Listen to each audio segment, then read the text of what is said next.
double checking that this link is up.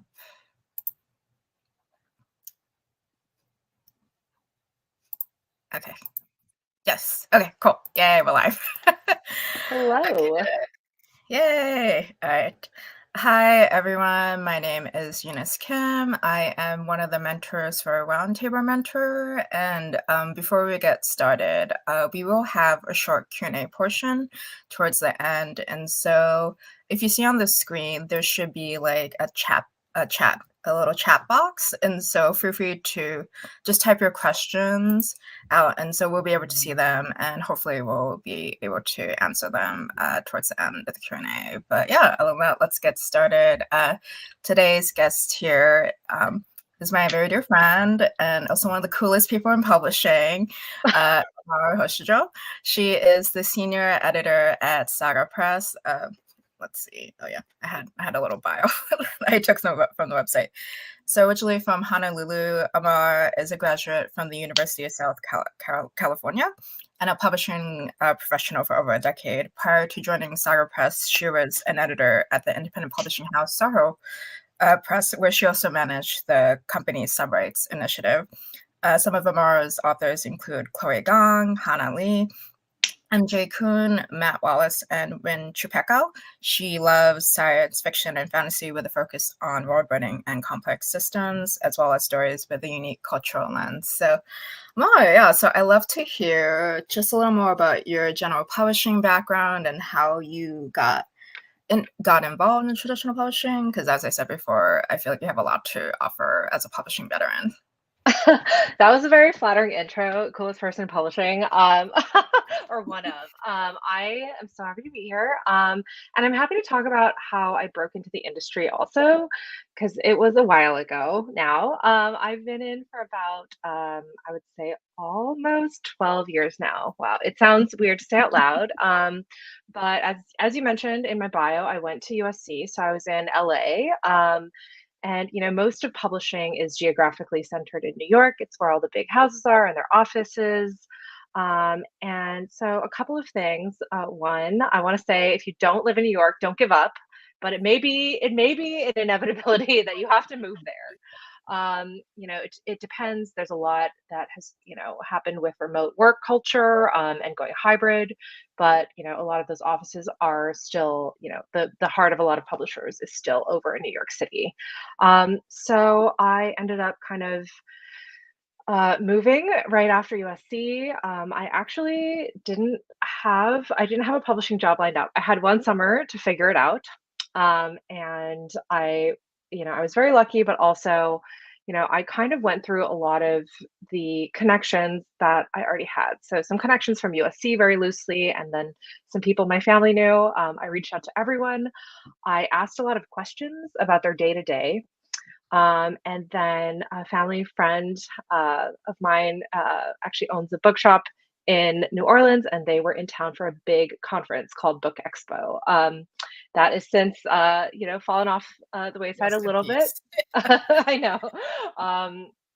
But, it was just a really valuable experience to really walk around and just chat with people. And it wasn't necessarily that I was asking all of them for a job. I think most importantly, I was trying to learn really what the different departments were, and also, what skills I would need in order to jump into the industry.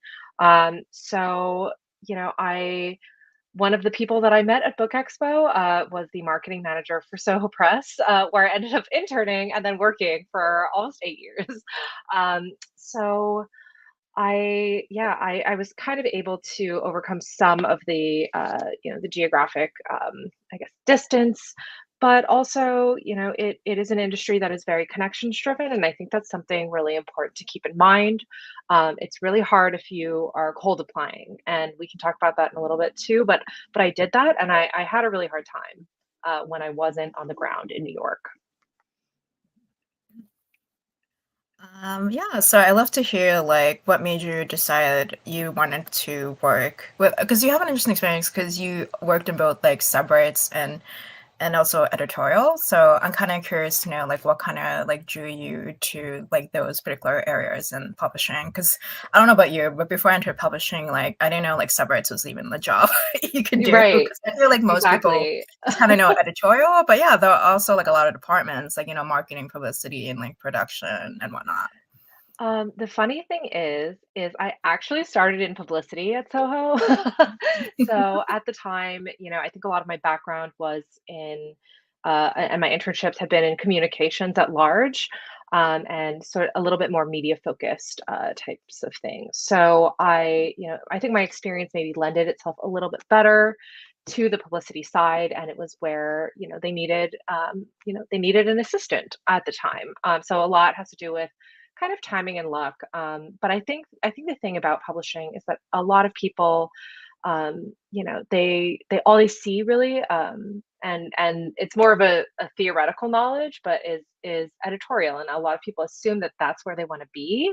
But really looking, I think that's why it's important to ask around about what people do day to day, because all of these jobs and all of these departments at the end of the day they really serve books, and it can be a different aspect of book publishing. But I think that you end up reading so much no matter which job you're in, and each one comes with like a slightly different set of skills, and sure they intertwine, and there are some things that a lot of us have in common, but there's a lot to editorial that I think maybe people don't see. It is a little bit more, sure there is reading submissions and there is editing, but there's a lot of negotiation and networking, and also kind of this behind the scenes sales focus where we're the ones who talk to publicity and marketing and sales.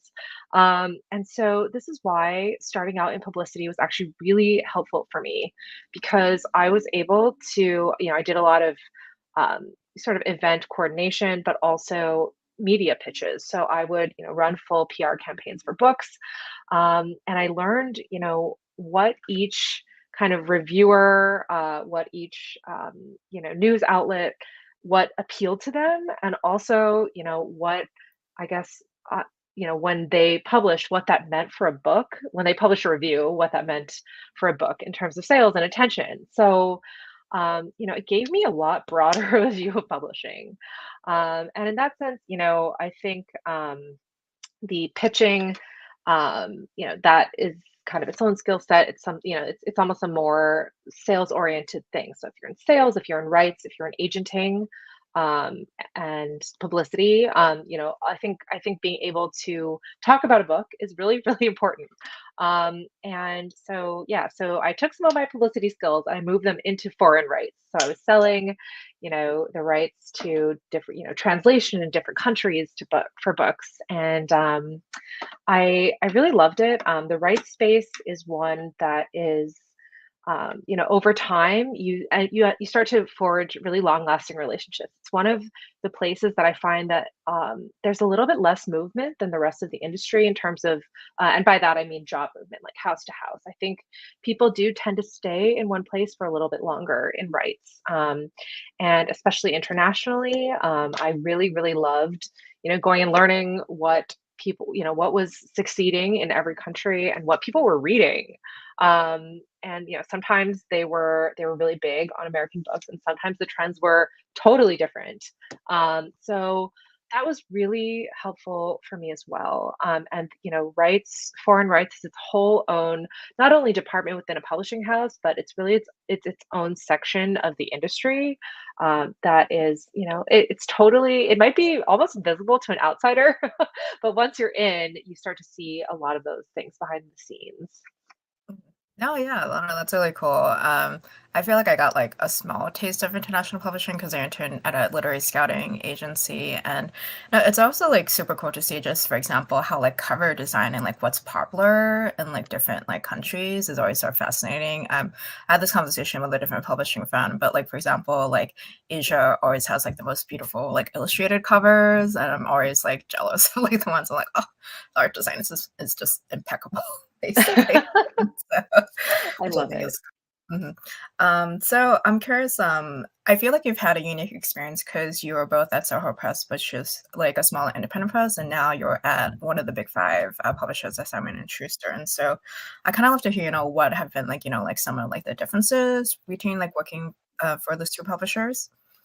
Absolutely. I think and to be clear, Soho is definitely an indie, but I actually think they're considered like a mid-sized indie. So among the indies, they're not the smallest, Mhm. but they something that I do think is very prevalent on the indie side is you kind of have a few more hats on. Like you are seeing, you might have your hands in different pies. So you might be doing a little bit of this, a little bit of that. And it was a really great experience entering publishing from the indie side because it wasn't siloed in the same way. Like I could walk over and talk to any of our publicists. So we were all on the same floor and we could strategize together. We would all come together at one big table. And it was, not only a tight knit staff, but one that I think just worked and operated really, really well together as a unit. And I think that that is so valuable. And I think that if you find the indie publisher that's a fit, I am not surprised that some people stay there like their whole lives. I was there, I was at Soho for a really long time. And I think I just worked with people who were super dynamic and everybody, again, because everybody's kind of like working so in such a like I guess interconnected way. I was very aware of what other people were doing. And I think working at a bigger house, there are certainly some big advantages. Working at a corporate house, I think that everybody kind of like a lot of agents and others, they tend to look at the big five in a specific way. So it might be their first line for submissions on the agency side. um, I think that people really uh, they a lot of these same names kind of tend to float around in the sphere for a while. But I also think that you get more resources in terms of manpower, and also what you can spend on a book. If you it you know it depends book to book, but that is kind of it is helpful to know that you're coming from a certain place, from the get-go. And I think jumping in, it, I had to be really quick to familiarize myself with not only my own colleagues but kind of the bigger way that the company operated. And so it can be its own challenge because it's like the inverse of what I said earlier. You're not going to be able to walk around the floor and meet every single person who is even going to be working on your books from start to finish. That was made 100 times harder in the pandemic because I started this job without having met any of my coworkers in person. And very slowly, so I started in January of 2021. So it's been a little over 3 years. I started to meet everybody, but it took me quite a while to even, find everyone in the whole editorial department. um, and I think that things are a little bit, they operate a little bit more independently from one another, the different departments. That said, I think a good chunk of the editor's job is also to act as the glue, as the liaison. So I think maybe compared to other jobs, we still are in contact with a lot of different departments, different people within the company. Um, and it can seem overwhelming, but I really do think that something that time has given me is familiarity with the industry, but also just the gift of like getting to know all these people at your company, and kind of just like your other peers at large within publishing. I think a lot of us really made some big sacrifices early on to really break into the industry. New York was not a cheap place to live, um, but it's been I can't say I regret it. It's been like I can't believe it's been almost 12 years now. Cool, cool. Awesome. I'd love to hear kind of more about what a day-to-day looks like for you as your job as a senior editor at SAGA Press. Like, I'm sure, there are some things that change, like, from day to day, but yeah, I'm kind of curious in general. Absolutely. I think I am going to zoom out a little bit and maybe say what I do in a week because I think day to day it really changes. And I think some days I really am devoted to reading submissions and to editing manuscripts. So obviously, I think that's a part of the job everyone is most aware of, and it also is a good chunk of what we do.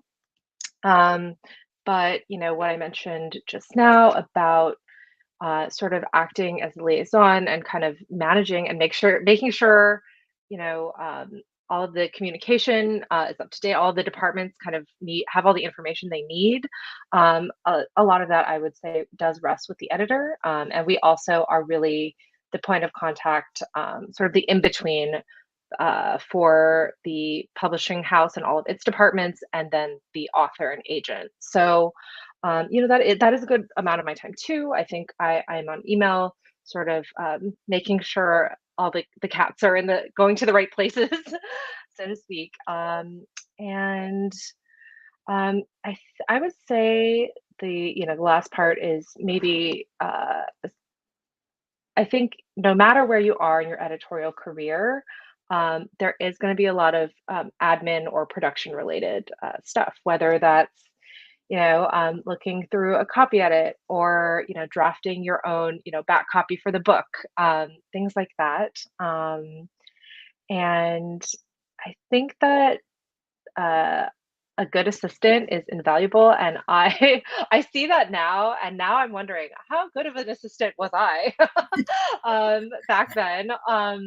But I think that the reason that there's like they always say pay your dues, but I think that actually the function of being an assistant is that you learn what is crucial and how to organize yourself. Because if you don't have that, and you continue into editorial, there are just a lot of things. I think a lot of missed opportunities. I think a lot of things will fall through the cracks. So yeah, it's really there are all of these hidden things within editorial that I think people don't they just don't immediately think of it when they think of the job. In fact, most people kind of ask me if I write, which is not really what I do at all. Maybe more like copy and sales related stuff, but I didn't write the book. So Yeah, no, I feel like it's one of the things like I kind of wish I had learned before I started publishing, like just how, especially when you're at like one of the bigger houses and a publishing house in general, like how much of the job is like really like project management and like wearing all these like different hats. Cause like there are days when I was assisting, I'm just like the day felt like it was like 80% like project management, like 20% like actual absolutely. editing. So yeah, because it's like also like dealing with one thing that one of my friends also said is when you work in editorial, it's also kind of like managing a lot of like different personalities as well too, because you're Hmm. dealing with just a lot of people like in Yeah. general in so many like different departments. And so yeah, it's one of those I think things. people really don't realize that. I think that it's a really Mhm. people-focused job. Yeah. It's very social. Yeah. Yeah, whoever says otherwise, they're lying. Yeah. So Sure. I'd love to hear more if you can talk about this. Can you talk at all like what, like what genres like you're acquiring at the moment and like what the acquisitions process is like at Saga and has it changed at all since like post-pandemic?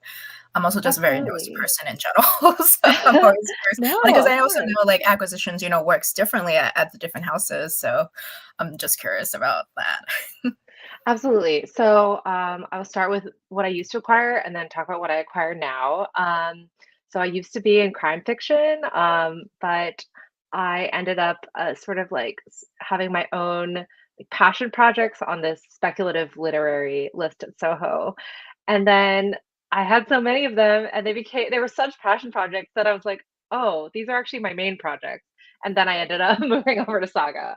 I've also done a little bit of YA, but I've only dabbled. I've not kind of like ever really worked in a full-on children's department. Um, but nowadays, the Saga mandate covers all kinds of sci-fi, fantasy, and horror. And pretty much any subgenre, like it'll, you name it, we probably have it. For what I like in particular, this is kind of covered in my bio, but I love epic fantasy that is really big and ambitious. I have a lot of duologies and trilogies on this front, and same for sci-fi. I love big, political systems. Like a good space opera, like really gets me. Um, and I think that's something that is really important to me, and it's also, core mandate of Saga is diversity as well. So we, you know, I think we're in this big moment where things are beginning to break open, and a lot of underrepresented voices are finally coming to the forefront. And I feel very lucky right now to be working in sci-fi fantasy because among genre fiction, I feel like really the community actually embraced that. And I'm just happy to see it. Like it's like a more celebratory time. Um, I really think even compared to a decade ago or a little longer than that, around when I started, it was not like that. There were far fewer women, there were far fewer authors of color in the space. And so, I think I want to continue to push the boundaries. So I love books. I think that every book when you publish it, you should consider what you're trying to say with that book. It's one of the reasons I always, I want to know why an author has written a book when I hop onto those author calls because, um, there are a lot of books and I want to know like why I'm putting something out into the world. um, but I guess moving over a little bit into process. So when I do find a book that I have fallen in love with, I read it. I read the manuscript in full or a proposal, whatever I have. We usually, I would say, 99% of the time go through agents. So that's where we get our submissions. So we are getting a lot of drafts and books that are at least maybe a little more polished, have gone through a little bit of revision. So once I find something that I'm really excited about, I will bring it to my Saga team. And this is where the structure of an editorial or publishing house can get kind of confusing. But Saga is an imprint within Simon and Schuster, which is a larger imprint, but also the name of our publisher, which covers many imprints. So I go to Saga first. I often get, second reads. My editorial team right now is about 6 people, and let me see. Yeah, yes, correct. And I think all of us kind of have different tastes, but I would say that everybody recognizes strong writing, and we might get excited about different things. But even if something isn't right up my alley, like I will look at it with an eye to like what do you love about it, and can I see how this would become a book, and who is going to read this. And so we go to our smaller team first, and then we take it to a bigger editorial table at Simon and Schuster. And something I appreciate about the company that I really do feel that people read. People read each other's subs. It is not, I think they read more than just the first couple of pages. Like I get a lot of, I end up getting a lot of, really kind of deep questions about books, like after, I pass them along to a colleague for a second opinion. But after that, then if we find that it is something that we want to pursue, then we go ahead and talk about we crunch numbers. A lot of publishers do profit and loss statements, P&L, and they all do them a little differently. But it was something that we did at Soho as well. So it's you're kind of looking at the scale at which you want to publish a book. And from there, you make your offer to the agent, and then there's some negotiation. Maybe there's some competition. There's been a lot of competition lately. and then sometimes you get to acquire, and sometimes sometimes it falls through. But I think it's important that I'm excited, honestly, to see like every book that I have bid on. Like, even if it's not from me, I'm excited to see those books out there in the world because I care about those books. So that's important as well. Cool, cool. Yeah, thank you for walking us through that process. Would you say for aspiring writers, it's like important to kind of focus on developing your craft first? Because I think it's like one of those things in which regular consumers like for those that don't write, like it's kind of hard to kind of like wrap their heads around the fact that writing is actually it is indeed a craft, and you don't realize it until you actually try to start writing your first novel. Yeah. So yeah. Yeah, I think something that's really important to the lead up to writing is also reading. I think it's important to read into the broader genre.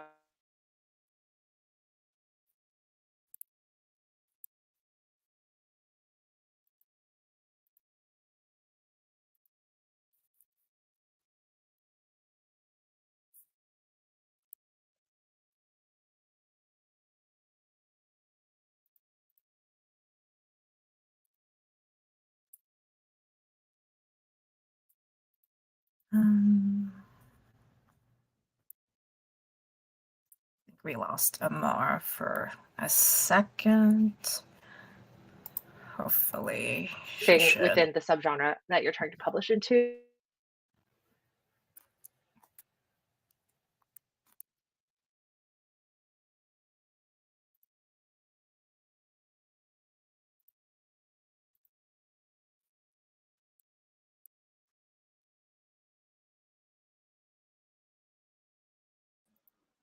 Hi. Oh, there's two of me. Hang on. Unexpected. Sorry about Let's see. Okay, let's see. Can I? Yeah, one second. Give me a second. Dealing with some technical that. difficulties.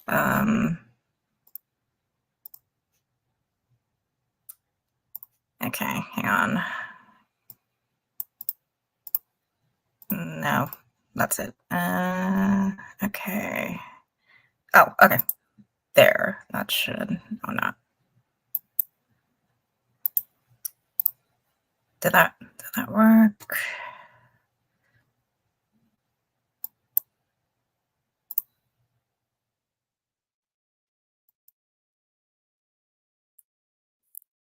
Sorry, I'll give us 1 second while we try to figure this out.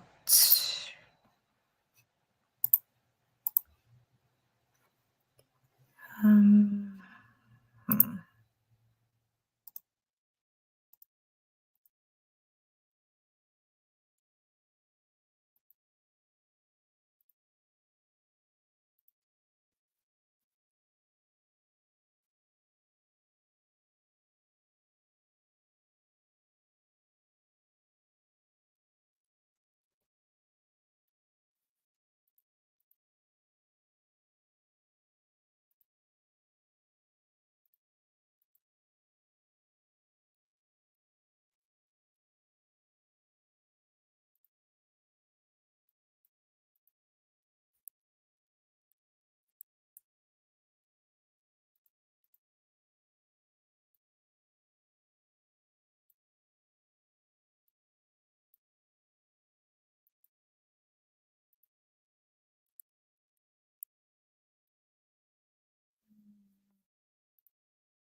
Sorry, y'all. We're having some technical difficulties.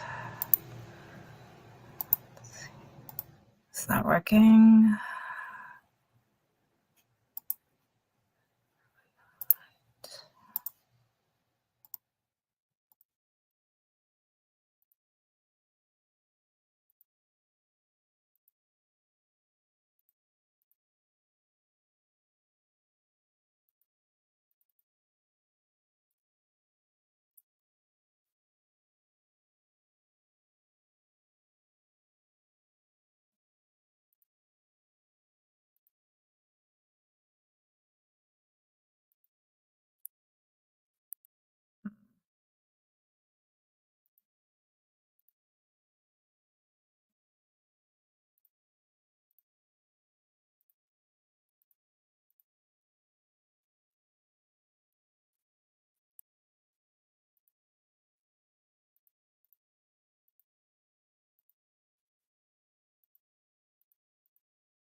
Hello.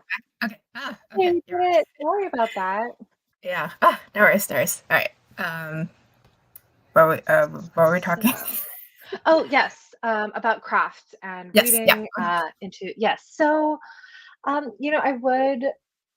I would suggest reading well into the genre and knowing the basics, and also, you know, uh, again, I think knowing why you're writing something and doing your research, especially if you are, going to be basing your book on something historical or real world. I think it is important to have really, you know, um, to know your subject matter. That said, a lot of what I do is secondary world, which means totally invented world and societies and people and types of people. So um, I think it's exciting to be able to do that, but also something else I would say for craft is something I look for, and this may be from my days of doing crime fiction that was set in foreign countries. I think the pieces of your novel have to fit together really well. So the plot has to make sense and have a trajectory, kind of an arc. Your characters can't be doing anything that's completely, not like kind of nonsensical for them. And I really think for me, something so important is really building out your world in a complete way. I love feeling immersed in a new world. So it doesn't matter whether that, it's a historical space or, a totally invented, other planet. Um, I think that um, that is actually a lot harder than it sounds, especially because there's so much detail that goes into, I think that's why sci-fi fantasy books are so long, actually, is because they're building this world around you. So I think that these are really, really important parts of craft. I would encourage a lot of writers to, yeah, to draft first, but also to get into critique groups and to not be afraid, but also not to, take things too personally, because I think that people like are trying to help in general in these groups. And so, but yeah, but I think it might take a minute to find your stride, and I think that um, I mentioned the statistic kind of not that often, but once in a while, which was during the pandemic. There was a huge spike in people writing, like the numbers of people. So about a third of Americans wanted to like write and publish a book of their own, Oh wow. and that's a lot of books. That's like 100 million people, if or more. I think that's something we have to realize too is uh, it's not always going to be like your first book is like the book. Sometimes you like it's not the right time. You haven't, maybe it's not fully fleshed out yet in your mind. And a lot of projects I know that have been really successful, like an author has finished it, maybe like put it in a drawer for a year and come back to it with fresh eyes. And they were like, oh, like I didn't realize that, there was XYZ that I needed to fix.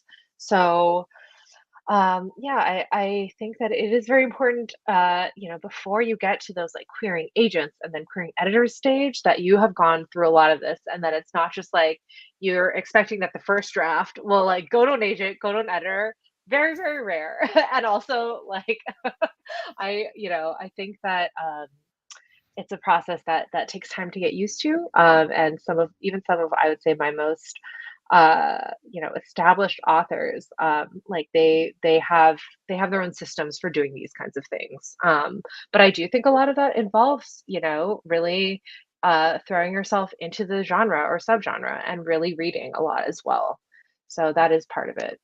Yeah, yeah, cool, cool. No, I definitely think it's like one of those things. Like one thing is when I talk to, I always say when I talk to aspiring writers is writing for yourself is like one thing, but like writing specifically for publication is kind of its own like completely different animal, like Yes, in itself. absolutely. And for my own time at Simon and Schuster, because I also worked with like a wide range of authors, and they came from all like different backgrounds. You know, some of them have their MFAs, some of them didn't. Others were totally self-taught. Like one didn't even go to college. But one thing I feel like the best writers I work with all had in common was they all took the time to like really like develop their like writing craft for sure. I feel. And so this question, my next question kind of segues into, I feel like you covered most of it, but would you say you have any like other general advice for any like writers hoping, someday to, publish with Saga like one day? I think that honing your craft, reading into the genre, kind of building community a little bit is actually something that's really important. And I can sense why people would feel nervous. Even I felt nervous jumping into a different genre. So there was a crime fiction community that I was very comfortable with, and then I was moving into a space where there were a lot of new people. So trust me, I understand. I understand nerves. But I do think it just is so important to have like almost no matter what space what especially for the arts, like no matter what artistic space you're in, to build a community around yourself. And again, that can come in the form of a critique group, a book club. A lot of these are just like general creative endeavors. But I think that, and so sometimes people don't think about it because the value of them is a little bit vague. Like it's not one of the most obvious things that you would do. But I think that it is essential, to kind of have that around you.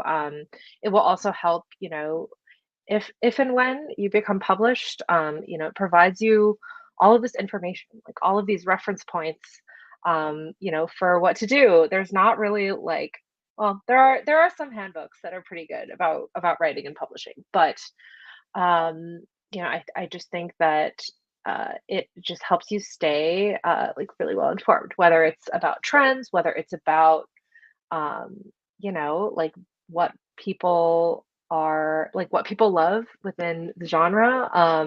It really opens things up for you. So, Cool, cool.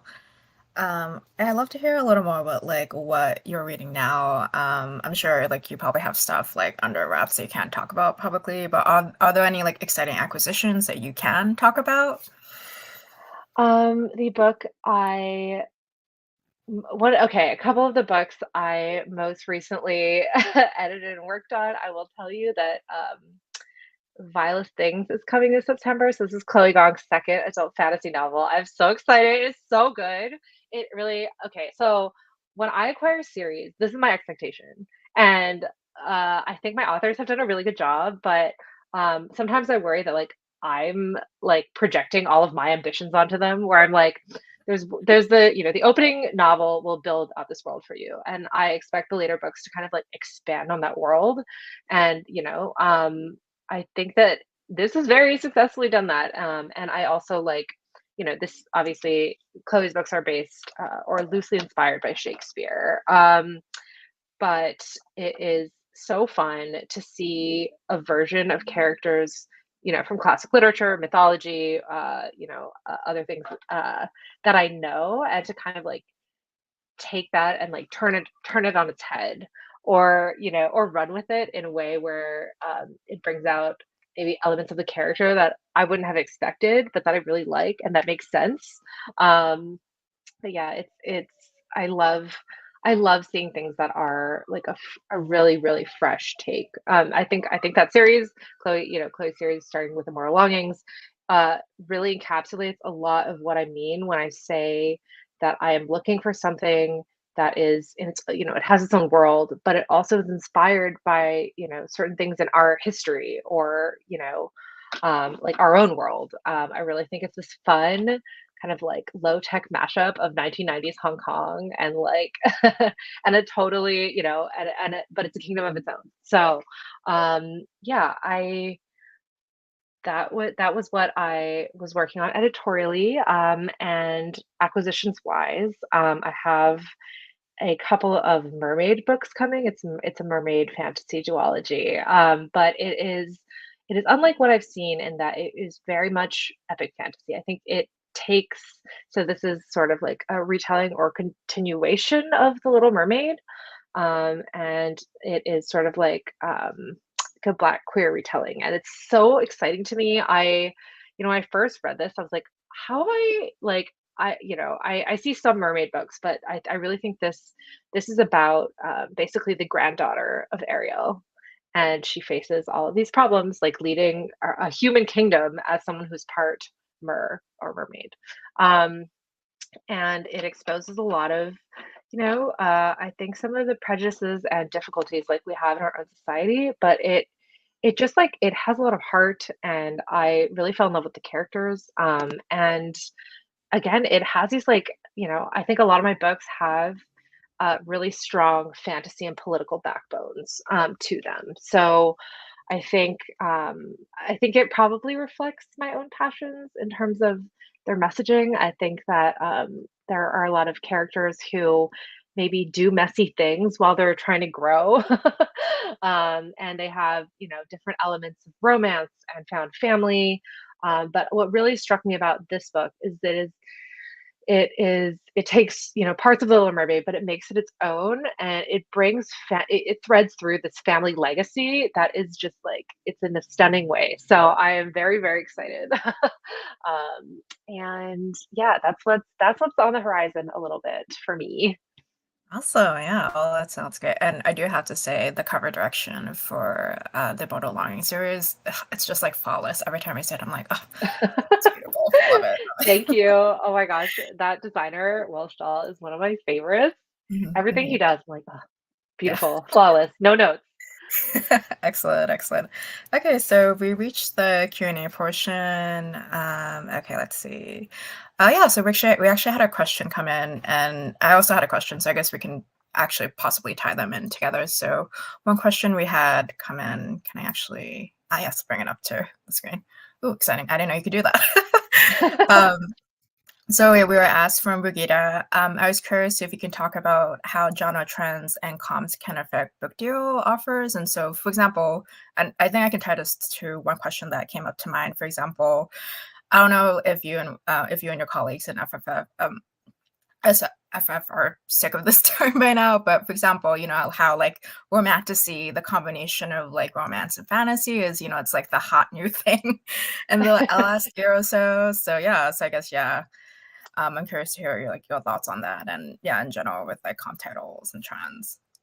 Yeah, I would say that this is actually, trends are a very big point of discussion on editorial staffs, and it is because they are representative of what might be selling.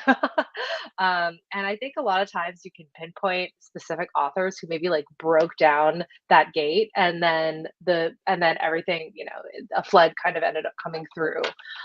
Yeah, so romantasy is huge right now. I also think cozy fantasy and possibly the space opera with the return of Dune Mm, mm, are those are all on the horizon. Cozy fantasy, I think, really struck a chord in well, romantasy as well. I think people really needed a relief, like an escape during the pandemic. I'm not surprised that this is where they found it. I also think that there are some generational waves happening. I think that Gen Z actually have turned out to be very voracious readers. People did not think that, I think that young people read. I think they assumed that we were all on social media, but it turns out, Gen Z reads a lot and then talks about it on social media. So, I, uh, there are some books on TikTok that I've never seen them blow up in this way. And it's that new viral,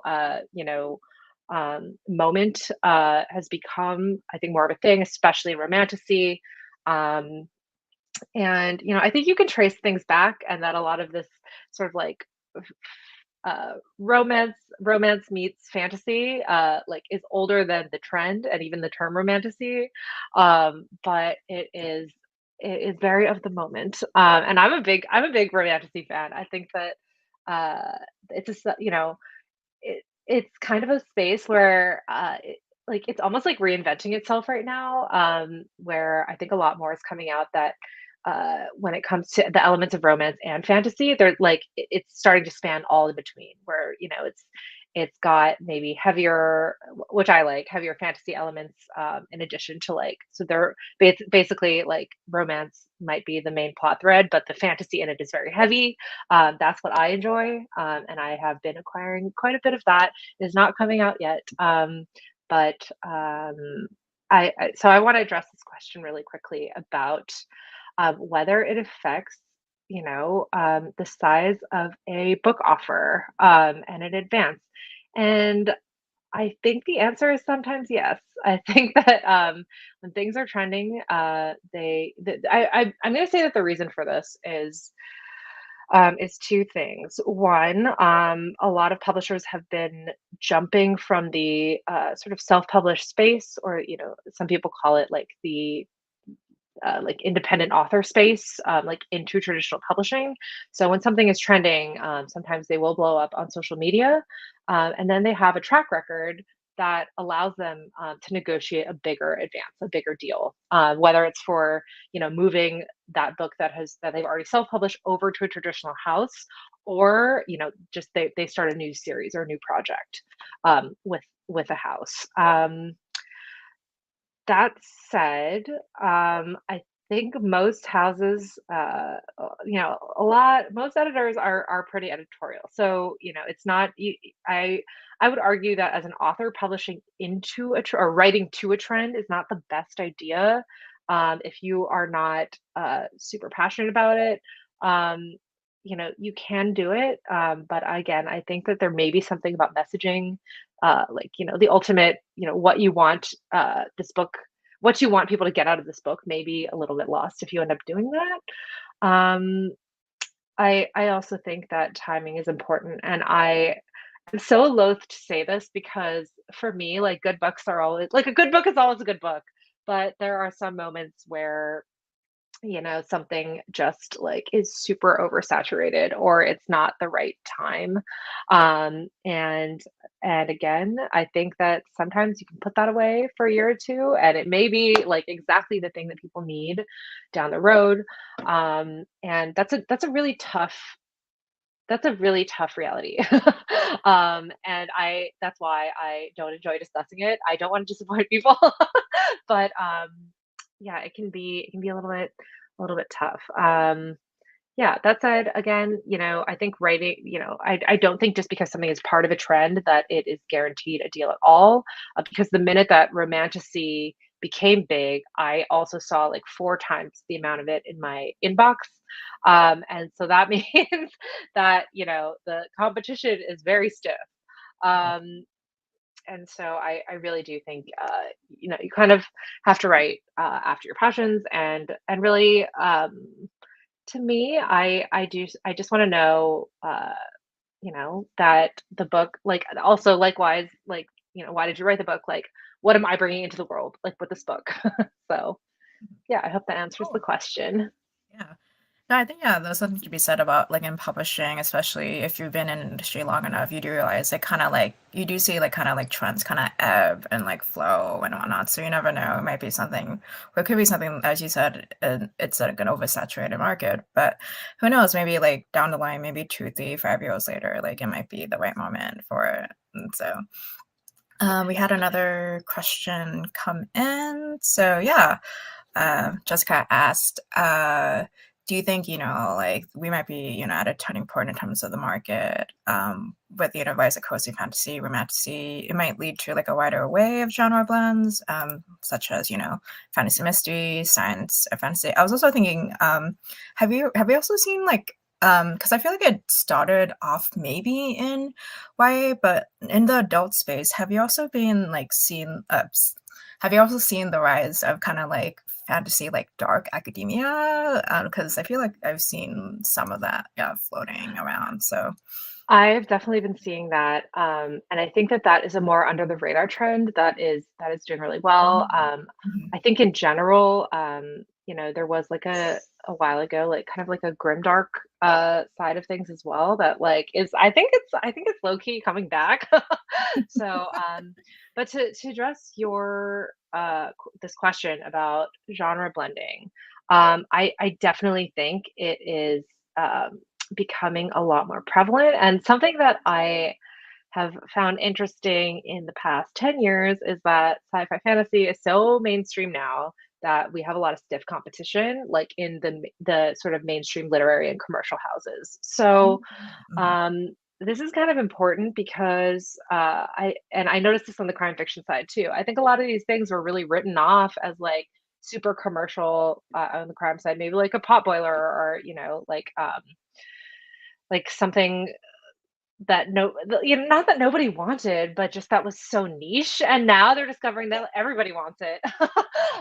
So I do think that they are gonna blend certain things. I I will say that I personally love a speculative mystery, like a mystery with fantasy or sci-fi elements. It is a tough sell. I don't know if that particular one is gonna be coming back. But yeah, I think that it's that we are really coming up with names for these things and thereby opening up like a big I don't know, like a readership channel, like a reference point for people to come to. So it's like a new beacon.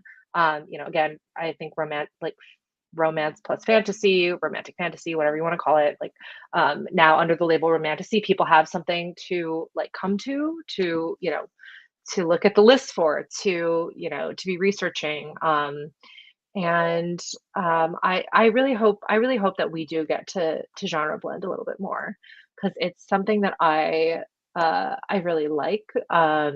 And yeah, I especially had wanted to do it when I was in crime fiction as well. Like I had wanted to do, mystery meets romance or, stuff like that. But yeah, across the board, I do think it's happening.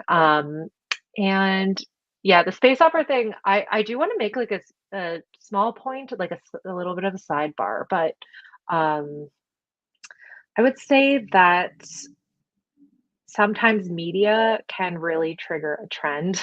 And I'm gonna put it out there. Like Dune is gonna bring something back. So it's what it may not be the thing that we anticipate necessarily, but I think it's a herald and the fact that everybody is seeing it. And it's not always one in one with books and media, but I think that there are certain markers on both sides where you can kind of start to look at what's about to happen. Have you seen part two? Yeah, just out of curiosity. Yes, I have. I Yeah. saw it opening weekend. I didn't get the Dune bucket. Cool, cool. Um, so we had a couple of questions that come in beforehand, but you kind of covered it, I think. But are there any other like recent publishing trends you've noticed in the sci-fi fantasy horror genres as well too, like in terms of submissions, or do you feel like yeah? Um, I have been seeing a few more space operas in my inbox. On the horror side, yeah. Also, horror was something that I wanted to bring up when we were talking about trends because, like, for a while, it was very out. Like, it was very on the low, and then it came back in such a huge way. Kind of, I would say, the past 5 years or so. But um, yeah, I guess trends. I do think people are trying to do new things with horror. I think that people are looking are taking it and they're going into some historical periods and they're kind of digging around and seeing what it is, whether it's old Hollywood or like somewhere else, like a period of history and in a place where things are in turmoil.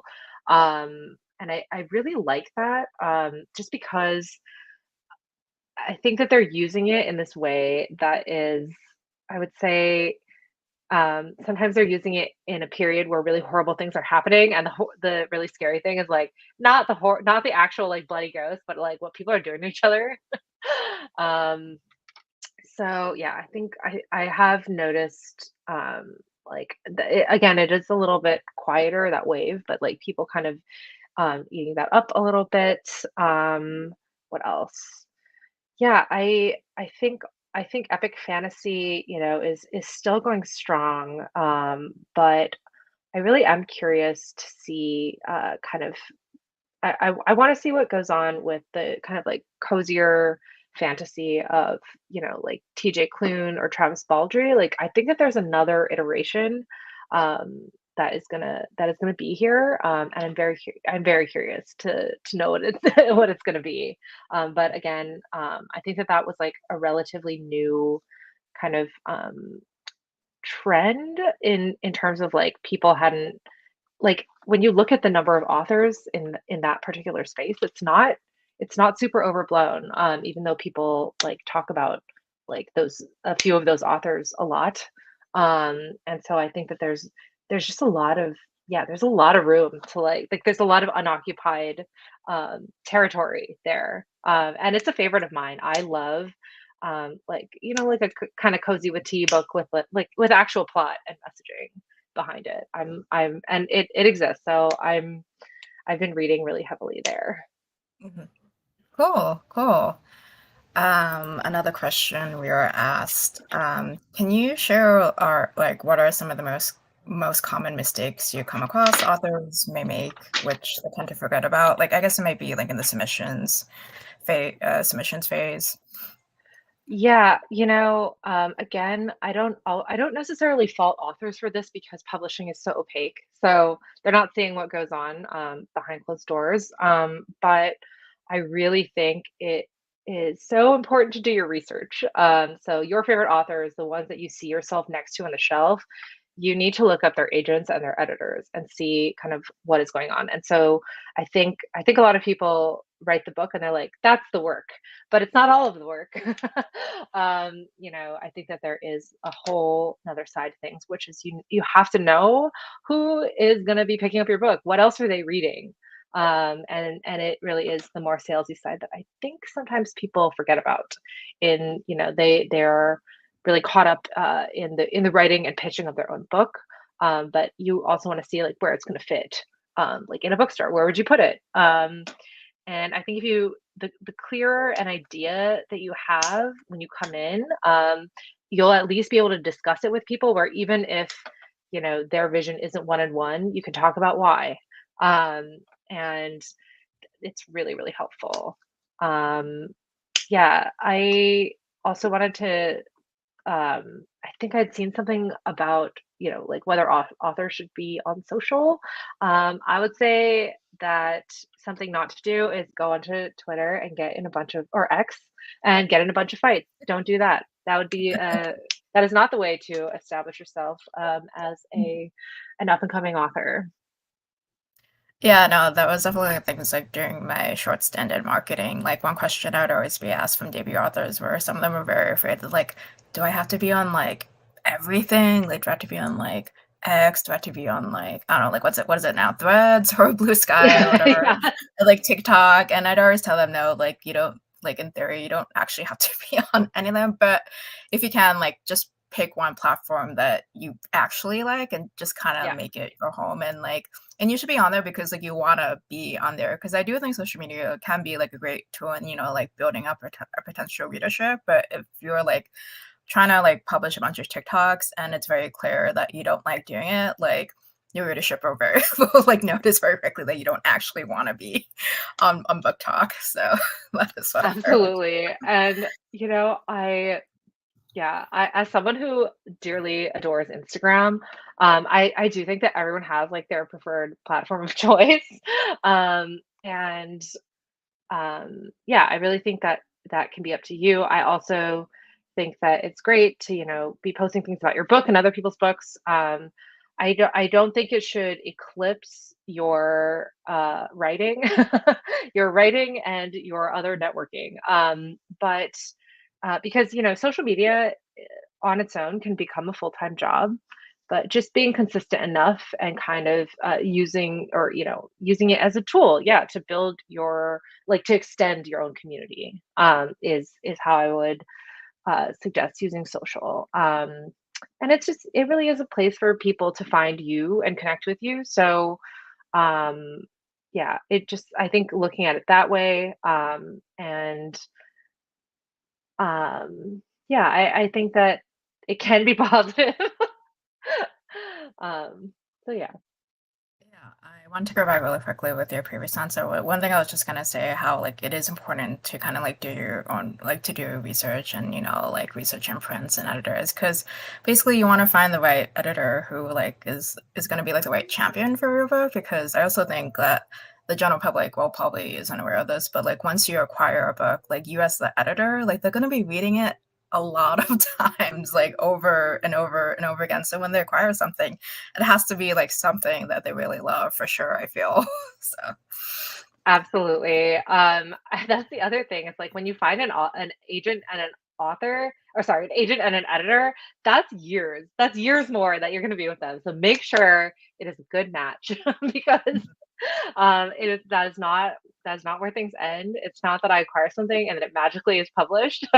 There's a lot in between, and that's very very important. That's why I think again, like choosing I think most editors are going to tell you this that they choose books that they fall in love with. It's because you are really taking like it's like the same for the author. It's like your book child. Like it's a long time. So you're it's I think it's just important that that whole process, that consideration is so specific. And I think that people really personalize rejection as well. But I think that the reality of it is that, um, a lot of agents and editors, like the volume is wild. I think I get like a couple thousand, like definitely over 1,000 submissions a year. And that's from agents.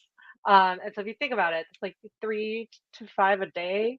And I can only say yes to a very, very small percentage of those. But the thing is that on each of those sides, you only need one, like one agent and one editor who connects that book. And, that will, I think it's more important to know that they are in love with it. So,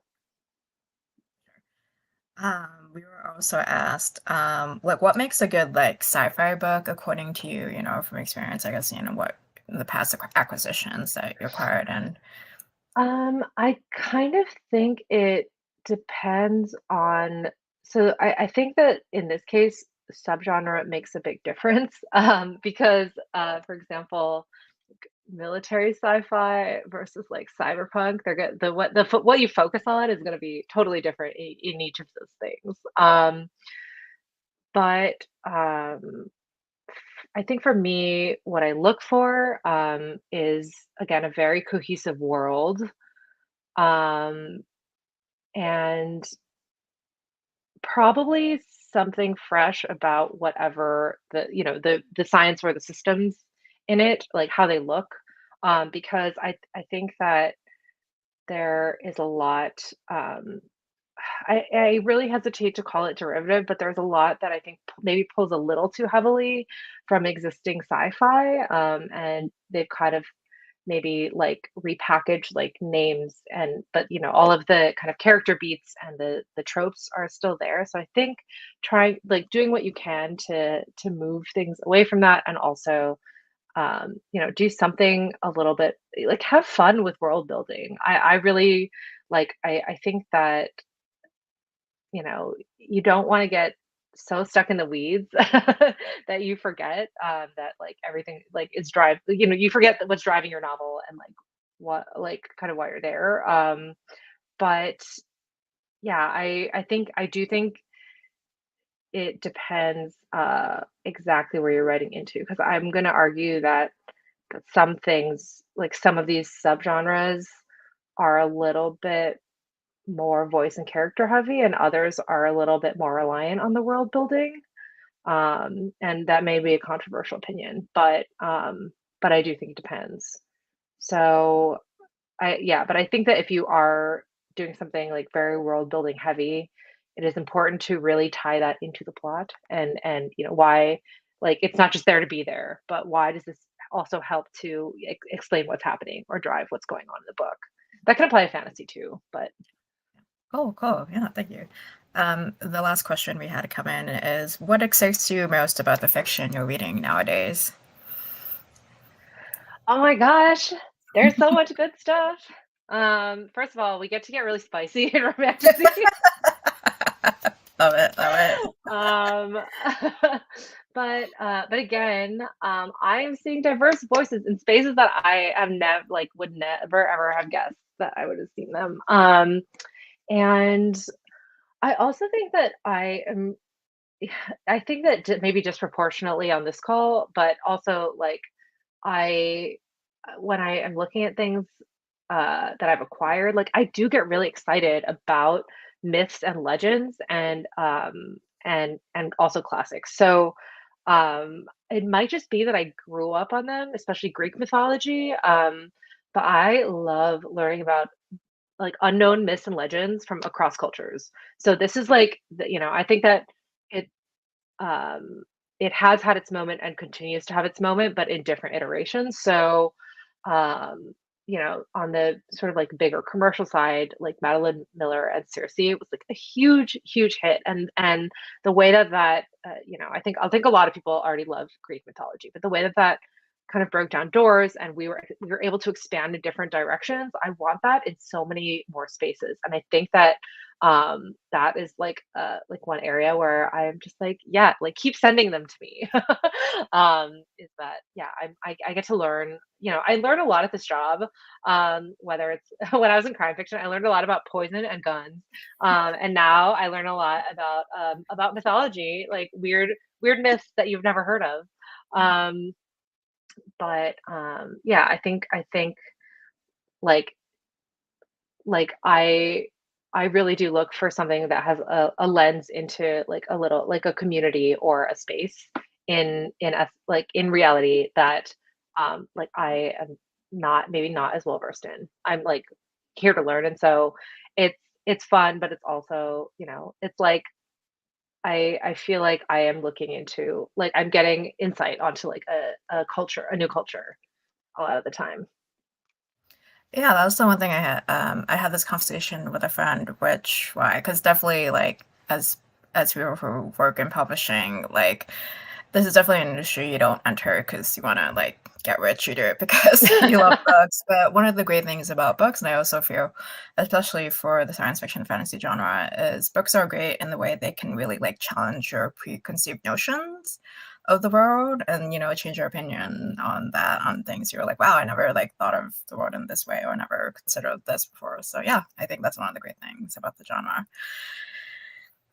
Totally. So Yeah, and I think that that's why, like, at the end of the day, like, it is important to pay attention to what you're publishing, because like those are gonna end up in the hands of people who like, maybe are not familiar with stuff, and it opens a lot of doors for yeah. like everyone. For sure, for sure. Okay, I think that's all the time that we have. But Ma, thank you so much for taking your time to do this informational webinar. I felt like I learned so much and I was so articulate about everything. So thank you again. Thank you for having me, and I'm sorry about the technical snafus, but it was really good to see you. You I'll be too. back in New York next month, so I'll come say Oh, okay, okay. hi. Definitely. That's good. Awesome. Thanks everyone for tuning Mhm, in and asking questions. They were very good mhm. questions. Yes. All right. Thank you all. Okay. Bye. Talk to you soon. Bye.